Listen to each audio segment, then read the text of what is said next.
Um, hey guys, this is a story about the time I forgot my dad's voice. Just for a little background, he passed away in 2019 when I was 13. It was like right before my 14th birthday, I think. Yeah, right before my 14th birthday. It was a stereotypical rainy afternoon in July, and the scent of rainwater was wafting through my open window. I usually kept my windows closed, but something about the rain brought me more comfort than most. I had been scrolling on TikTok for a while at this point, and my fingers had started to cramp from the excessive double tapping. I had dropped my phone on my face multiple times, but I only cared enough to lay on my side and wrap around my green faux fur blanket that I had dusted with pillow mist. I had my favorite candle from Bath & Body Works burning, and I could feel the vanilla mixed with the rain surrounding me. Eventually, I had decided that hours on TikTok had been enough for me, so I scrolled up and exited the app.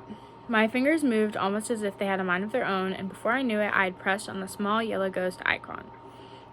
As I opened Snapchat, I had scrolled to the right to start watching stories, but something else caught my eye. The 5 years ago today flashback appeared, and of course I had to click on it. I started flipping through the pictures when I stumbled across a video. I opened it, and immediately I felt confused. Multiple thoughts went through my head, wondering whose voice was playing, and when the camera flipped, I felt my heart sink to my stomach. The person speaking was none other than my own dad.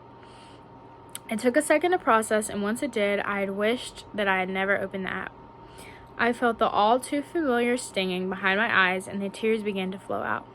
They were the kind that would never stop. The longing to slip outside and wash away took over me for the first time in years. I could taste the salt on my tongue as I struggled to catch my breath. I decided it would be easier to just cry and accept the fact that I had basically failed as a daughter. It was at that moment that I realized that I had spent the last few years suppressing emotions and trying to forget that I had basically erased his existence completely.